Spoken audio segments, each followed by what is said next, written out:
Howdy again. I am back because I hate this book with a passion hotter than 1,000 raging Tesla battery fires, and I don't know when I'll be able to talk about it again. So think of this as an intro course on why Miracle Creek by Angie Kim is a bigoted brick of garbage that somehow won a Goodreads Choice Award, because there's so much more I've actually dug up that I hope to go into detail on in the future. There were two reasons I was actually super excited to get my hands on this book. As you may have surmised if you've looked at any of the rest of my channel, I really love mysteries, and this is really in the legal thriller genre, but it is at its core a mystery. So, I thought that would be a little bit different, but still the same as what I love. The second reason is that one of my other very most favoriteest things is debunking crap medicine, woo, snake oil, and the like. Sometimes it's a bit silly and fun, like Goop selling $50 chakra channeling space stickers, but sometimes it's really infuriating. When you see grifters or even true believers peddling nonsense to desperate people as a cure for things like cancer or Alzheimer's, at the least, delivering false hope, wasting time and money, but at worst, stopping people from undergoing actual treatments that could save or prolong their lives. I mean, we've seen firsthand the body count of, anti-vaxxer groups and that propaganda. This is an issue we will be coming back around to.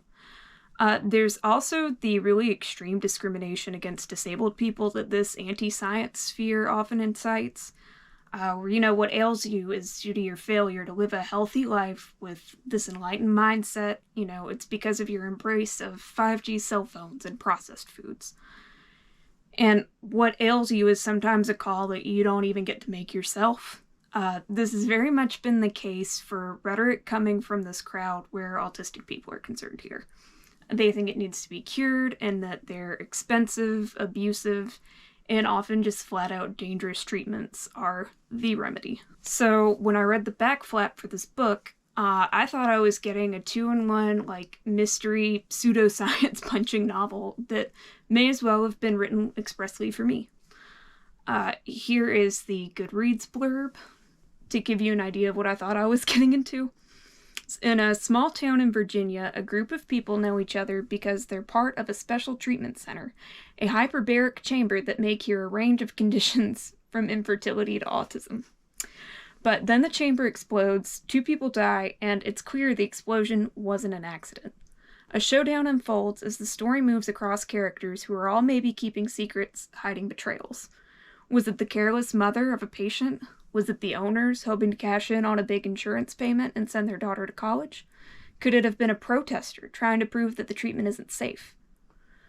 So, yeah, an autistic child dies in this very dangerous and very unnecessary treatment. I don't care about spoilers at all here because I think this book is trash and that none of you should waste your time on it. So Henry, he dies, and the entire book is spent sympathizing with his mother, who abused him to the point of being cured. As in, it actually, shows her inflicting physical and verbal punishments when he did anything that, she thought was weird. We never see anything from the perspective of these children themselves, or any autistic person for that matter, just the parents and the family that runs the HBOT Center. So quick aside, HBOT stands for hyperbaric oxygen therapy. It actually is a legitimate medical practice, but for a pretty limited number of problems, like carbon monoxide poisoning and scuba divers that come up too fast. But I'll put a link to real information about that below. So the guy that runs the clinic in this book seems to encourage people to hop in that thing twice a week for literally any reason. Why? Because money. It does make it clear that he immigrated from Korea and that he and his family go through some pretty extreme financial hardship, as well as discrimination in the US, but that doesn't excuse the situation. I actually got into a small argument online at one point with someone who was mad that I found this book appalling because it was, quote, a beautiful immigrant story. How could I not see that? But, I'm sorry, there's no shortage of beautiful immigrant stories in print out there that don't sing the praises of bleach cults and devalue the lives of autistic people. Because yes, this book actually does present the MMS bleach cult thing as like a good and reasonable idea. It's 2023, y'all probably heard about that. If not, I'll link about it. Much of this is done in court. They're trying to prove that the mom of the 8-year-old who died, this mother who used like an infinity gauntlet of cruel and absurd therapies to make her son normal, that she set the fire intentionally. This was the part of the book where I finally said, oh, wow, the author, I think, actually believes in this stuff. So the prosecution demonstrates her use of, again, very dangerous treatments like unnecessary IV chelation to get thimerosal out of his blood. Chelation, something you actually need if you have like lead or mercury poisoning. And feeding her son bleach, the MMS, to rid him of the imaginary parasites in his gut that's made him autistic. So then the defense attorney starts presenting his arguments on why they're all understandable choices. They actually show really promising evidence, and that this shows the mom just wanted what was best for Henry, and she was working so hard to cure him of just how he is as a person.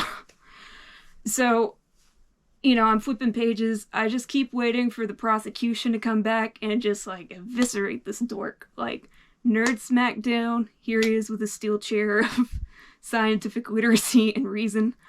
But I keep waiting and waiting and waiting because that never happens. Within the book, it is framed as the defense attorney, like, winning this exchange. There's also the issue in this trial where this group of protesters is just constantly vilified in the book. Basically, they're trying to stop these, like, sociopathic granola moms from hurting their kids, and they often congregate in front of the HBOT clinic to demonstrate. The author seems completely oblivious to the fact that this activist group, like, if they'd been more effective, actually would have prevented the 2 deaths that the book focuses on. Now, some of what they do kind of is a gray area to me, but, like, I'm sorry, if you have concrete evidence that someone is feeding their child MMS, CPS probably does need to be called, like, full stop. So, these are not the bad guys of the story. I think that's obvious to any reasonable person, and it really, really rubs me the wrong way that they are painted as so reprehensible when the rest of this book is just exploring the nuance and the humanity of having dark thoughts, like sometimes wishing your disabled child was dead. Because that is a conversation that happens in this book.